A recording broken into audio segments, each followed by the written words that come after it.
Hello friends, welcome to my channel. आज के video में हम लोग देखेंगे एनुअल रिटर्न जीएसटी में कैसे फाइल करें एंड कैसे इजीली हम वर्किंग बना सकते हैं। जैसे फाइनेंशियल ईयर 23-24 की हम 9 फाइल कर पाए। 9 से लेके ये इम्पॉर्टेंट एडवाइजरी भी इशू हुई थी 9 दिसंबर को, जिसमें उन्हें टेबल 8 एंड 8C को कंपेयर करके जो पॉसिबल डिफरेंस आ रहा है जब हम 9 फाइल कर रहे हैं, तो उसके क्या क्या सिनेरियो हो सकते हैं। तो अगर आपको आपके भी केस उसी सिनेरियो में फॉल करता है और डिफरेंस आ रहा है तो इट इज़ जस्टिफाइबल। तो हम पहले एडवाइजरी देखते हैं और उसके बाद मैं आपको बताऊंगी कि कैसे आप अपनी वर्किंग बना सकते हैं। Advisory on difference in value of table 8A and 8C of annual return. जिनको एनुअल रिटर्न के बारे में कुछ नहीं पता है तो सबसे पहले मैं आपको बता देती हूँ।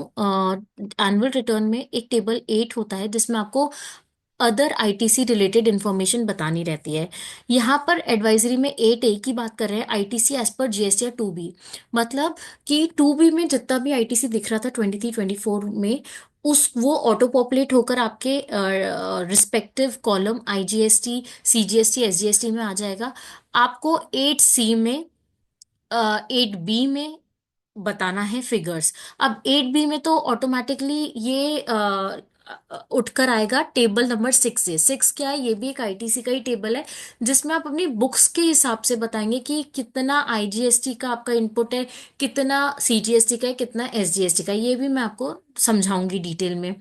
अभी यहाँ पर 8C से कंपेयर क्यों कर रहे हैं एडवाइजरी में? क्योंकि 8C एक बहुत इंपॉर्टेंट आईटीसी की बात करता है। ITC on inward supply other than imports and inward supply liable to reverse charge but include service received from SEZ। ITC on inward supply, ध्यान रखिए ये आईटीसी और इनवर्ड सप्लाई क्या है? परचेजेस या आपने कोई सर्विसेज अवेल करी है उसके ऊपर जो आपने जीएसटी पे किया है, that is termed as ITC, input tax credit. यहाँ पर इंपोर्ट को छोड़ रहे हैं और रिवर्स चार्ज मैकेनिज्म को छोड़ रहे हैं, बट एसईजेड से अगर आपने कोई सर्विसेज ली हैं तो उसका इंक्लूड करें। तो ITC on inward supply received during the financial year किसकी बात करें? 23-24, but availed in next financial year. Section 16 subsection 4 में हमारे पास एक प्रोविजन है कि जब फाइनेंशियल ईयर खत्म हो जाता है और कोई ऐसा आईटीसी है या कोई अमेंडमेंट आपको करना है, कुछ रह गया है ड्यूरिंग दी फाइनेंशियल ईयर जब हम रिटर्न फाइल करते हैं, तो आपके पास टाइम रहता है नेक्स्ट फाइनेंशियल ईयर की 30th नवंबर तक का। मतलब फाइनेंशियल ईयर 23-24 की बात करूं तो 30th नवंबर 2024 तक का आपके पास टाइम था कि आपको कोई आईटीसी रह गया था आपका 23-24 का, बुक्स में तो ले लिया था बट हम रिटर्न में नहीं ले पाए थे कोई भी रीजन के कारण, तो 30 नवंबर तक आप ले सकते थे। तो जो अप्रैल 24 से नवंबर 24 तक का टाइम है, ये क्योंकि फाइनेंशियल ईयर 24-25 में फॉल करता है तो ये हम नेक्स्ट फाइनेंशियल ईयर बोलेंगे। अप्रैल 24 से 30th नवंबर तक ये नेक्स्ट फाइनेंशियल ईयर में आएगा। ड्यूरिंग द फाइनेंशियल ईयर क्या होगा? 23-24। तो receive during the financial year but availed in next financial year up to the specified period. Specified period मैं आपको बता चुकी हूँ 30th नवंबर। तो आपने कोई भी आईटीसी ऐसा लिया है जो कि आपने नेक्स्ट फाइनेंशियल ईयर में लिया है तो आपको यहाँ पर उसको बताना है, कहाँ पर? आईजीएसटी, सीजीएसटी, एसजीएसटी जो भी रिस्पेक्टिव है। अब क्या है, इसके बाद एक डिफरेंस अकर होगा। अब इस डिफरेंस का सिनेरियो क्या हो सकता है, इसके लिए एडवाइजरी आई है क्योंकि फाइनेंशियल ईयर 23-24 में यहाँ पर 2A से ऑटो पॉपुलेट होते थे फिगर्स। अब फाइनेंशियल ईयर 23-24 में ये 2B से हो रहा है। 2A 2B में क्या डिफरेंस है, इसके बारे में आपको जानना है तो आप मुझे कमेंट सेक्शन बता सकते हो, ये मैं सेपरेट वीडियो में कवर कर लूंगी। अब हम आते हैं एडवाइजरी में 8A and 8C। As per the notification 12/2024, central tax dated 10th July 2024, read with notification 20/24, central tax dated 8th October 2024 for financial 23-24 onwards the total। अब ये क्या है, इस नोटिफिकेशन बताया था कि total credit available for inward supply shall be auto populated in 8A of form GSTR 9 from 2B। इस notification में ये बताया गया है कि टेबल 8A में जो आईटीसी रिफ्लेक्ट होगा फाइनेंशियल 23-24 के GSTR 9 में, वो GSTR 2B से होगा। ये क्यों स्पेसिफिकली बताया? क्योंकि अभी तक 2A पे ऑटो पॉपुलेट होता था बट हमने during the financial year 2B को मद्देनजर रख के 3B फाइल किया है, इसलिए 2B से ही ऑटो पॉपुलेट होना चाहिए था। Further, in Table 8C of Form GSTR 9, total value of ITC on inward supply received during the financial year but availed in next financial year up to specified period need to be filled manually. आपको manually डालना है ये वाले figures जो आपने next financial year में कुछ भी क्लेम किया है। अब क्या है, इसमें काफी लोगों ने टिकट्स रेज की, टिकट्स मतलब डिवियंस रेज किया, क्योंकि उनके जो मिसमैच आ रहा था उसके क्या क्या पॉसिबल चांसेस हैं वो यहाँ पर उन्होंने सिनेरियो बताए हैं। Where tickets किसकी रेज की है, wherein concerns have been raised regarding possible mismatch between the value of 8A and 8C of Form GSTN 9 of financial 23-24. It is pertinent to mention that for 22-23 in 8A of Form GSTN 9, values were getting auto-populated from 2A. जैसे मैंने आपको बताया पिछले financial year तक क्या है, table 8A के figures GSTR 2A से होते थे। ये फर्स्ट फाइनेंशियल ईयर जिसमें 2B से हो रहे हैं। Therefore, to some extent, in Form GSTN 9 of 23-24, value of 8A will be inflated in respect of 22-23. अब क्या है, जब हम 2B की बात करते हैं तो 2B में जो आईटीसी फेच होता है वो होता है जब भी आपने रिटर्न फाइल करी हो किसी भी पीरियड की। जबकि 2A में जो बताया ना आईटीसी रिफ्लेक्ट होता है वो पीरियड वाइज होता है। दैट मीन्स फॉर एग्जाम्पल, अगर मार्च की मैं बात करूं, मार्च 23 मतलब लास्ट ईयर के मार्च 23 की बात करूं, तो सप्लायर्स जो हैं जिनने जीएसटीआर 1 लेट फाइल की है, जो मार्च की ड्यू डेट है उसके लेट फाइल करी है, तो आईटीसी, आप जब रिसिपिएंट जब आईटीसी देखेगा तो जीएसटीआर 2A में तो मार्च में ही दिखेगा। बट जीएसटीआर 2B की जब बात करें, जब भी उसने रिटर्न फाइल की है, फॉर एग्जाम्पल उसने मई में जाके रिटर्न फाइल की है, तो मई की जीएसटीआर 2B में किसका आईटीसी दिखेगा, मार्च का, मार्च 23 का। तो 2B चलता है डेट के, डेट वाइज जिस डेट पे फाइल करी है जीएसटीआर 1 उस डेट के ही जीएसटीआर 2B में रिसिपिएंट को आईटीसी दिखेगा। तो यहाँ ये बात कर रहे हैं कि कुछ ऐसे आईटीसी हैं जो कि 22-23 में 22-23 के बुक्स में पर्टेन करते थे, और उसी के जीएसटीआर 2A में भी पर्टेन करते थे। और हमने जब जीएसटीआर 9 फाइल की थी लास्ट ईयर की 22-23 में, तो उसमें वो ऑलरेडी कैप्चर हो गया 8A में। अब इस साल जबकि टेबल 8A का फॉर्मेट चेंज हो गया, अब वो 2B से फेच करेगा, तो इस साल भी कुछ ऐसे आईटीसी है जो कि कैप्चर हो रहे हैं टेबल 8A में। सेम आईटीसी पिछले साल की टेबल 8A में कैप्चर हुए, क्यों, क्योंकि 2A से ले रहे थे वो। इस साल भी कैसे कैप्चर हुए, क्योंकि 2B में ले रहे हैं, 2B से ले रहे हैं। तो उन सेम आईटीसी जो हो रहे हैं उसका हम क्या करेंगे, तो इसके लिए सिनेरियो ने बताया है। अगर कोई ऐसे इनवॉइसेज हैं जो कि फाइनेंशियल 23-24 से रिलेटेड है, बट सप्लायर ने जीएसटीआर 1 जो फाइल करी है वो मार्च 24 की ड्यू डेट के बाद फाइल करी है, जैसे ही मार्च 24 की ड्यू डेट के बाद फाइल करेगा सप्लायर जीएसटीआर 1, तो मार्च के बाद की 2B में रिफ्लेक्ट होंगे वो invoices. As a result, this amount is not auto-populated in table 8A of GSTN 9 for financial 23-24. तो वो वाले जो इनवॉइसेज हैं वो टेबल 8A में कैप्चर नहीं होंगे, क्योंकि टेबल 8A सिर्फ फाइनेंशियल ईयर 23-24 की जीएसटीआर 2B से कैप्चर कर रहा है फिगर्स। अब क्योंकि सप्लायर ने जीएसटीआर 1 मार्च के बाद फाइल करी है, तो ये फिगर्स कैप्चर नहीं होंगे 8A में। कहाँ नहीं होंगे, टेबल 8A, मतलब यहां पर नहीं होंगे। ये टेबल 8A है ITC as per GSTR 2B, जबकि ये फाइनेंशियल 23-24 के हैं। उस केस में क्या करना चाहिए, however, how to report such transaction in GSTR 9 of financial 23-24? Taxpayer shall report such ITC in table 8C and in table 13, as this is the ITC for financial 2023-24. This is in line with the instruction to table 8C and table 13. आपको क्या करना है, आपने क्योंकि वो बात 2B मार्च के बाद में रिफ्लेक्ट कर रहा होगा, जैसे अप्रैल 24 में, मई 24 में कर रहा होगा, तो आपने वैसे ही आईटीसी लिया होगा। तो आपको टेबल 8C में वो फिगर बताना है, और आप टेबल 13 में बताएंगे। 13 कौन सा टेबल होता है, जिसमें हम नेक्स्ट फाइनेंशियल ईयर की ट्रांजैक्शन डिस्क्लोज करते हैं, 10, 11, 12, 13 particulars of the transaction for the financial year declared in return of the next financial year till the specified time, ये मैं आपको समझा चुकी हूँ क्या है। अप टू 30 नवंबर 2024 तक आपने कोई भी टर्नओवर को इंक्रीज किया है, टर्नओवर को डिक्रीज किया है, या आईटीसी रिवर्सल किया है, या आईटीसी क्लेम किया है, वो यहाँ पर कवर होते हैं। 10, 11, 12, 13। 10 में होता है सप्लाईज और tax declared through amendment. That means आप जब टर्नओवर इंक्रीज कर रहे हैं तो आपको 10 में बताना है।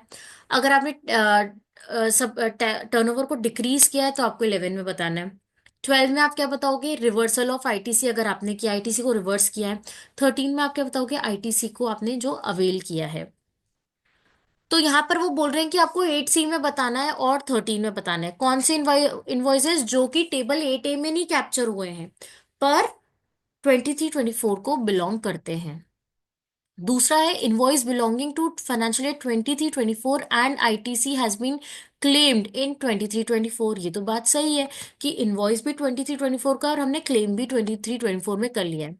पर due to payment not made to supplier within 180 days, ITC was reversed in 23-24 as per the second provision to section 16(2). अगर हम आईटीसी सप्लायर को पेमेंट नहीं करते हैं तो विद इन 180 days नहीं करते हैं तो आपको जो आईटीसी क्लेम कर लिया उसको रिवर्स करना पड़ता है। क्यों करना पड़ता है? क्योंकि आपको टाइमली सप्लायर को पैसे देने चाहिए थे, नहीं दिए, तो as per provision of GST आपको उसको रिवर्स करना है। तो आपने रिवर्स भी कर दिया 23-24 में।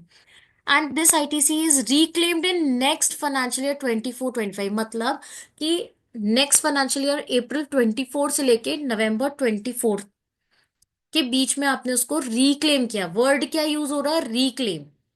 After making the payment to supplier, how to report such transaction. तो यहाँ पर वो बता रहे हैं कि यहाँ आप जो रिक्लेम्ड आईटीसी है वो आपको टेबल 6H में बताना है for financial year 24-25, hints not in table 8C। ये वाला जो आईटीसी है ये भले ही आपने नेक्स्ट फाइनेंशियल ईयर की स्पेसिफाइड पीरियड में क्लेम किया है but actually this IT is a reclaim thing. Reclaim तो आपको इसको कहाँ शो करना है? टेबल 6H में। और 8C और 13, जैसे हमने ऊपर अभी देखा, टेबल 8C और 13 की रिपोर्टिंग उसमें नहीं बताना है। This is in line with the instruction to table 13 given in the notified form GSTN 9।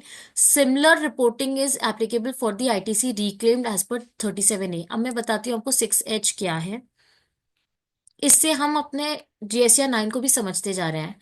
Table number 6, details of ITC avail during the financial year. तो हम अभी कौन सी इनवॉइसेस की बात कर रहे हैं? इनवॉइस 23-24 को बिलोंग करता था, हमने क्लेम भी किया था बट हमने रिवर्स कर दिया। अब रिक्लेम कब किया है? नेक्स्ट फाइनेंशियल ईयर में। तो आपको रिक्लेम वाले जो आईटीसी है वो बोल रहे हैं 6H, amount of ITC reclaim other than be above under the provision of the act. ये आईटीसी 23-24 को बिलोंग जरूर करता था पर आपने इसको रिक्लेम किया है तो आपको रिक्लेम वाले सेक्शन में ही डालना है, ना कि टेबल 8C में जो हमने इससे प्रीवियसली देखा था वीडियो में, ना 13।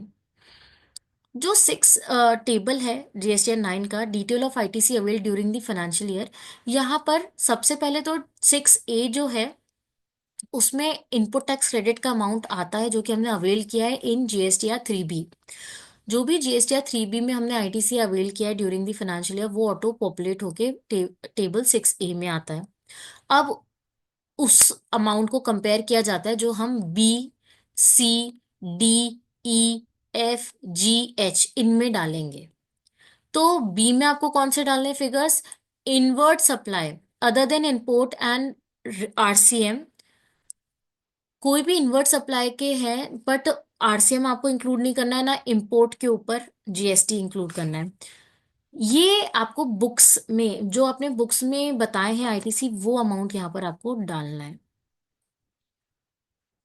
इनपुट अलग डालना है, कैपिटल गुड्स के ऊपर आईटीसी अलग डालना है और इनपुट सर्विस के ऊपर।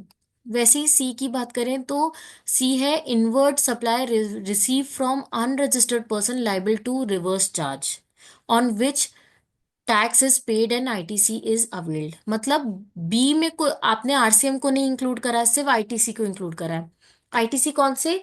जो हमने परचेज इनवर्ट सप्लाई के ऊपर। अब क्या है, कुछ ऐसे अनरजिस्टर्ड सप्लाईज होते हैं जिसमें हमें आरसीएम पे करना पड़ता है। अगर आपने आरसीएम पे किया है अनरजिस्टर्ड पर्सन की सप्लाईज में तो आपको सी में बताना है और आपने आईटीसी भी अवेल किया होगा, तो वो इनपुट से रिलेटेड है, कैपिटल गुड से रिलेटेड है, इनपुट सर्विस से रिलेटेड, ये आपको बाइफरकेट करना है। वैसे ही डी भी आरसीएम से रिलेटेड है, बट ये कौन से आरसीएम है?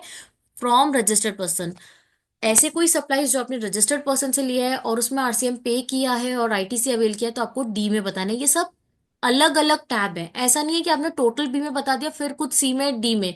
नहीं, आरसीएम आपको सी और डी रिस्पेक्टिवली बताना है, बी में इंक्लूड नहीं करना है। वैसे ही इंपोर्ट ऑफ गुड्स के ऊपर कोई आईटीसी है तो आपको ई में बताना है। इंपोर्ट ऑफ सर्विस से रिलेटेड कोई आईटीसी है तो एफ में बताना है।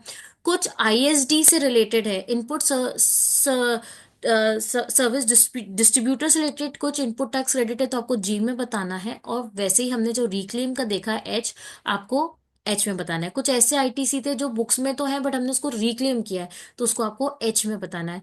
इन सब का सब टोटल होगा आई में, और फिर कंपेयर किया जाएगा किससे? टेबल ए से, और डिफरेंस देखा जाएगा।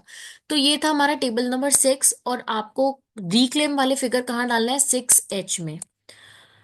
अब थर्ड पॉइंट है, invoice belonging to 23-24 but goods not received in 23-24, therefore ITC is claimed in 4A5 of 3B and reversed in table 4B2 as per the guidelines of circular 170, and such IT is reclaimed in 24-25।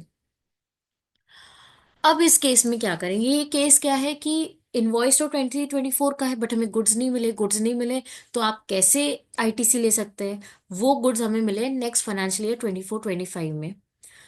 तो यहां पर वो बोल रहे हैं tax payer shall report such reclaimed ITC in table 8C and 13। अब ये doubt होगा कि ऊपर तो हमें बोला गया था 6H में बताने का, और यहाँ पर टेबल 8C और 13 में। तो दोनों में डिफरेंस है। दोनों में क्या डिफरेंस है कि सेकंड वाले क्वेश्चन में हम क्लेम कर चुके थे पहले, उसके बाद हमने उसको रिवर्स कर दिया, रिवर्स करके रिक्लेम किया। यहाँ पर क्या हो रहा है, थर्ड में हमने क्लेम ही नहीं किया है, हमारे 2B में दिख रहा था बट हमने उसको रिवर्स कर दिया, और डेलिबरेटली उसको हमने नेक्स्ट फाइनेंशियल ईयर 24-25 में टिल स्पेसिफाइड टाइम लिया है। तो यहाँ पर आपको tax payer shall report such reclaimed ITC in table 8C and table 13 as this is ITC for financial year 23-24। Table आपको 6H में नहीं बताना है, 8C और 13 में बताना है। नेक्स्ट है invoice belongs to financial year 22-23 which is appearing in table 8A of financial year 23-24। Invoice तो पिछले साल का है 22-23 का, बट टेबल 8 में 23-24 के वो रिफ्लेक्ट कर रहा है। As the supplier would have reported the same in GST1 after the due date of filing of GST1 of tax period of March 23। Supplier ने GST1 लेट फाइल की March 23 की, तो वो 8A फाइनेंशियल 23-24 में capture हो गया। How to report such transaction? This is the ITC of last year 22-20 and was auto-populated in table 8A of GSTN 9 of 22-23। ये last year का आईटीसी है और लास्ट ईयर ही टेबल 8 में कैप्चर हो गया होगा। क्यों हो गया होगा? क्योंकि लास्ट ईयर टेबल 2A से बन रहा था table 8A। Hence, aforesaid value need not to be reported in table 8C and 13 of GSTN 9 or for financial 23-24। ना आपको 8C में बताना है ना आपको 13 में बताना है। This is in line with instruction number 2A given for the notified form 9, which states that table 4, 5, 6 and table 7 should have the details of current financial year only। जब हम इंस्ट्रक्शन देखते हैं जीएसटी 9 फिल करने का, तो उसमें table number 4, 5, 6 and 7 जो हमारे इंपॉर्टेंट टेबल है 9 के, इसमें बताया गया है कि आपको इन सारे टेबल्स में सिर्फ करेंट ईयर के फिगर्स डालने हैं, प्रीवियस ईयर के फिगर्स नहीं डालने हैं। और जब हम नेक्स्ट ईयर की बात करते हैं, नेक्स्ट फाइनेंशियल ईयर मतलब अप्रैल 24 से नवंबर 24 तक जो स्पेसिफाइड पीरियड है, उसमें आपने कोई चेंजेस किए, कुछ अमेंडमेंट्स किए इन टर्म्स ऑफ टर्नओवर या आईटीसी, तो उसके लिए भी स्पेशल कॉलम बताया है 10, 11, 13, 12, 13। तो उसमें आपको नेक्स्ट फाइनेंशियल के बताना है, तो कहीं पे भी आपको प्रीवियस फाइनेंशियल ईयर जो कि 22-23 है वो नहीं बताना है। लास्ट क्वेश्चन है where to report the reclaim of ITC for an invoice which belongs to 23-24 and which is claimed reverse reclaimed in same financial year. यहाँ पर क्या आ रहा है? यहाँ ये बताया जा रहा है कि कोई ऐसे इनवॉइस जो कि हमने क्लेम भी इसी साल किए, रिवर्स भी इसी साल किए, रिक्लेम भी इसी साल किए हैं, तीनों चीजें इसी साल हो रही है। तो इसमें बताया गया कि आपको ये वाले 6H में बताना है, table 6H, as already clarified by CBIC press release 3 July 2019 in the para K, it may be noted that the label in table 6 से clearly states that information declared in table 6H is exclusively of table 6B. Therefore, information of such input tax credit is to be declared in one of the rows only। मतलब आपने claim भी इसी बार किया है और आप reclaim भी इस बार कर रहे हैं, तो जैसे मैंने आपको इससे पहले बताया कि अगर आपने बी में बताया है तो आप उसको एच में नहीं बताएंगे फिर से, क्योंकि सबका टोटल है। अगर आपने 100 रुपए यहाँ बताए बी में और फिर से आप 100 रुपए एच में बताएंगे रिक्लेम का, तो यहाँ 200 रुपए हो जाएंगे। तो आपको ध्यान रखना है, कोई भी रिक्लेम फिगर है वो आप बी में नहीं बताएंगे, वो आप एच में ही बताएंगे। टोटल में वो इंक्लूड हो जाएगा अपने आप। Further, as the claim and reclaim is reported only in one row, therefore the same should not be reported in reversal under table 7 of GSTN 9। अब क्या है कि क्लेम भी कर लिया, रिक्लेम भी कर लिया, तो यहाँ पर रिवर्सल का जो अलग ही टेबल है, टेबल नंबर 7, जिसकी हम अभी तक बात नहीं कर पाए, उसमें आपको नहीं बताना है, क्योंकि हम क्लेम में भी बता रहे हैं और रिक्लेम में, मतलब क्लेम या रिक्लेम दोनों में से किसी एक जगह हम बता रहे हैं। अब टेबल नंबर 7 क्या है, details of ITC reverse and in eligible ITC for the financial year.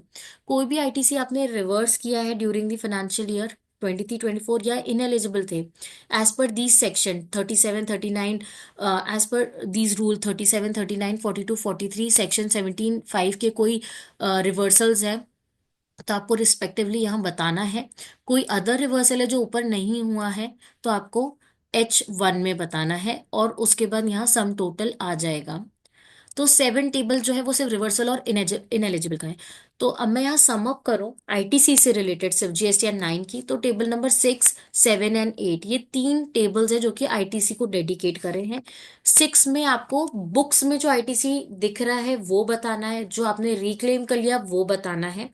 7 में रिवर्सल से रिलेटेड आपको आईटीसी की जानकारी देनी है, इनएलिजिबल आईटीसी की जानकारी देनी है। 8 में आपको अदर आईटीसी रिलेटेड इंफॉर्मेशन बताना है, जैसे कि हमने अभी देखा कि वो आईटीसी जो कि आपने नेक्स्ट फाइनेंशियल ईयर में बताया है बट पर्टेन करता है फाइनेंशियल ईयर 23-24 से।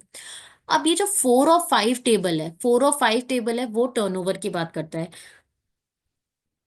टेबल नंबर 4 है बहुत डिटेल में, और ये जीएसटी 1 से इसमें फिगर फेच होते हैं। Supplies made to unregistered person, B to C, ये सब आपको अलग अलग रिपोर्ट करना है। बी टू सी कितना था, बी टू बी कितना था, जीरो रेटेड सप्लाई कितना था on payment of tax, supplies to SEZ on payment of tax कितना था, डीम्ड एक्सपोर्ट, एडवांस। अब ये तो सारे आपके इन्वॉइसेज हो गए। अब आते हैं एडवांस की बारी। Advance on which tax has been paid but invoice has not been issued. Advance में भी आपको जीएसटी जमा करना पड़ता है, तो अगर ऐसे कोई एडवांसेस जिसमें आपने इनवॉइस इशू नहीं किया बट एडवांस के बेसिस पे जीएसटी जमा किया, तो आपको एफ में बताना है। और यहाँ लिखा भी हुआ है not covered in A to E, ऐसा नहीं है ऊपर भी बता दिया नीचे भी बता दिया। अगर ऐसे कोई एडवांस है जिसके अगेंस्ट में आपने इनवॉइस इशू कर दिया है, तो वो तो A B C D में आ जाएगा, फिर वो एफ में नहीं आएगा। एफ में सिर्फ वही एडवांसेस आएंगे जिसका इनवॉइस नहीं इशू हुआ है। जी में है inward supplies on which tax is to be paid on reverse charge basis. RCM के बेसिस पे जो आपने जितना भी टैक्स जमा किया है वो आप जी में बताएंगे। Supplies on which e commerce operators is required to pay tax as per section 9(5) के लिए मैंने डिटेल वीडियो बनाया है। अगर उसके तहत कोई ऐसी सप्लाईज है जिसमें ई कॉमर्स ने टैक्स पे किया है, तो आपको G1 में बताना है। ये नया इंक्लूड हुआ है, अगेन मैंने जैसे आपको बताया जनवरी 23 से जो ई कॉमर्स की रिपोर्टिंग है वो बहुत डिफरेंट होगी जीएसटी 1 में भी और अपने 3B में भी, तो इसलिए अब उन्हें 9 में भी चेंज करना पड़ा। एच हो जाएगा सब total A to G1 above. And then उसके बाद क्रेडिट नोट की बारी आती है। क्रेडिट नोट कोई आपने इशू किया है, डेबिट नोट इशू किया है, या कोई सप्लाईज आपने डिक्लेयर किए थ्रू अमेंडमेंट, सप्लाईज रिड्यूस करे थ्रू अमेंडमेंट, तो आपको यहाँ बताना पड़ेगा। बट ये सारी चीजें क्या है, ड्यूरिंग दी फाइनेंशियल ईयर 23-24। सब टोटल आपको I to L बताना पड़ेगा। एंड यहाँ पर आपका सप्लाईज का ये सारे टैक्सेबल सप्लाईज की जानकारी है टेबल नंबर 4 में। अब हम 5 में आते हैं। तो जो टर्नओवर हमारे एग्जेम्प्टेड है, जैसे zero rated supply without payment of tax, SEZ without payment of supply, या कोई ऐसा सप्लाईज है जिसमें हमने टैक्स तो पे करा है और जो रिसिपिएंट पे करेगा, आपने तो दे दिया है सर्विस, बट आप उसमें GST जमा नहीं करोगे, जो रिसिपिएंट है वो जमा करेगा, वो RCM के तहत जमा करेगा। तो वैसे वाले सप्लाई सी में आएंगे।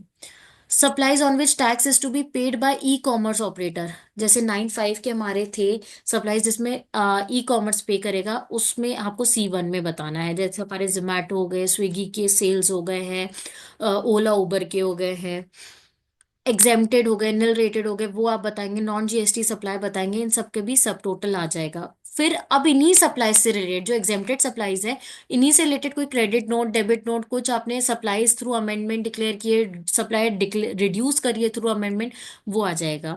इसके बाद सम टोटल करने के बाद टर्नओवर आपका यहाँ पर फैच हो जाएगा, जिसमें GST नहीं जमा करना। अब जो एन में जो टोटल टर्नओवर है, इसमें आपके टैक्सेबल और नॉन टैक्सेबल इंक्लूडिंग एडवांसेस यहाँ टोटल टर्नओवर आ जाएगा। ऐसे करके आपके 4 और 5 में आप डिटेल बता देंगे, 6 और 7 8 में ITC आ जाएगा, 9 में जो भी आपने टैक्स पे किया है थ्रू रिटर्न्स, आप वो बताएंगे। टैक्स पेबल कितना था, कितना पे करा, कितना ITC था, अगर कुछ आप अपने अमेंडमेंट कर रहे हो तो यहाँ टैक्स पेबल बढ़ जाएगा, और फिर आपको एडिशनल टैक्स पे करना पड़ेगा थ्रू DRC 03। 10 11 12 13 भी मैं आपको बता चुकी हूँ। कोई भी आपने अमेंडमेंट डिक्लेयर किया है इन टर्नओवर, मतलब टर्नओवर इंक्रीज किया है, डिक्रीज किया है in next financial year up to specified date, तो आप यहां पर बताएंगे 10 11 में। क्योंकि जो टोटल है, टोटल टर्नओवर 5n+10 - 11, यहाँ पर 10 और 11 का इफेक्ट भी लिया जाएगा टर्नओवर में। बट जब हम ITC की बात करते हैं, कुछ ऐसा ITC आपने जो लिया है, जो कि नेक्स्ट फाइनेंशियल ईयर में लिया है अप टू स्पेसिफाइड डेट, तो वो आपको टेबल 8C में बताना है, और यहां पर भी डिक्लेयर करना है। यहाँ सिर्फ इंफॉर्मेशन पर्पस के लिए है। यहाँ पर अगर आप डिक्लेयर करो तो it's only for information purpose, कहीं पे भी ऐड और लेस कैलकुलेशन में ये इंक्लूड नहीं होगा। कैलकुलेशन में इंक्लूड कब होगा, जब आप टेबल 8C में बताएंगे, तभी वो कैलकुलेशन में इंक्लूड होगा। बट टर्नओवर की हम बात करें तो टर्नओवर तो 10 11 भी कैलकुलेशन में इंक्लूड हो रहा है। देख सकते हैं आप, 5n में प्लस हो रहा है 10, माइनस हो रहा है 11, तो इसका आप ध्यान रखें। 14 में आपने को डिफरेंशियल टैक्स पे करना है। कोई भी आप एडिशनल डिक्लेयर कर रहे हो एनुअल रिटर्न में, जिसके कारण आपकी लाइबिलिटी बढ़ेगी, तो आपको यहाँ पर टैक्स पे करना पड़ेगा एडिशनल, और उसका DRC 03 बनाना पड़ेगा। 15 में कोई डिमांड और रिफंड की डिटेल है तो आप वो बताएंगे। 16 में supplies receive from composition tax payer deem supply by job worker and good sent on approval basis, इन सब की डिटेल आप 16 में बताने वाले हैं। ये है सप्लाईज रिसीव्ड की इंफॉर्मेशन।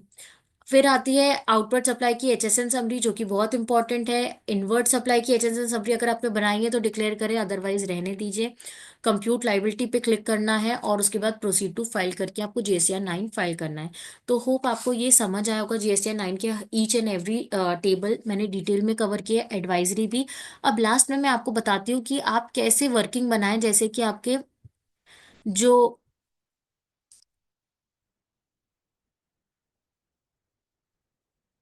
फाइलिंग है वो इजी हो जाए।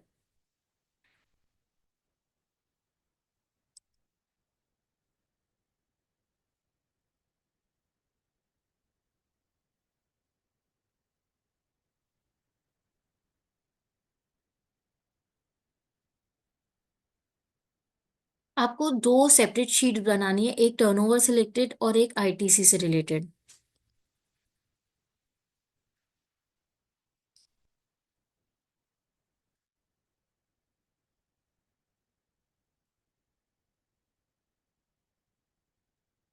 देखिए, टर्नओवर की कंपैरिजन शीट कैसे बनेगी, एक जगह मंथ लिखेंगे, GSTR 1 लिखेंगे, 3B और टैली। एग्जेम्प्टेड वैल्यू है तो एग्जेम्प्टेड वैल्यू की शीट बनेगी, टैक्सेबल वैल्यू की अलग शीट बनेगी, जिसमें आप टैक्सेबल वैल्यू डालेंगे, CGST SGST IGST, CGST SGST IGST डालेंगे। एंड उसके बाद आप जो फिगर्स है, GSTR 1 से ले लिए, 3B से ले लिए, और टैली मतलब आपकी बुक्स, जो भी आप बुक्स बनाते हैं जहां पर भी, वो बुक्स की फिगर्स। अब इसको आप कंपेयर करके देख सकते हैं कहाँ पर आपका डिफरेंस आ रहा है और क्यों आ रहा है। ये जो आपकी एक्सरसाइज है ये एक्चुअली होनी तो नवंबर में चाहिए थी, या जब आप बुक्स फाइनल करो तब होनी चाहिए थी, क्योंकि उसी के बाद कोई अगर अमेंडमेंट्स आ रहे हैं तो आप अपने 3B और 1 में इनकॉर्पोरेट कर सकते थे up to specified period, but नहीं हो पाया, कोई दिक्कत नहीं, अब आप 9 में उसको ले लीजिए।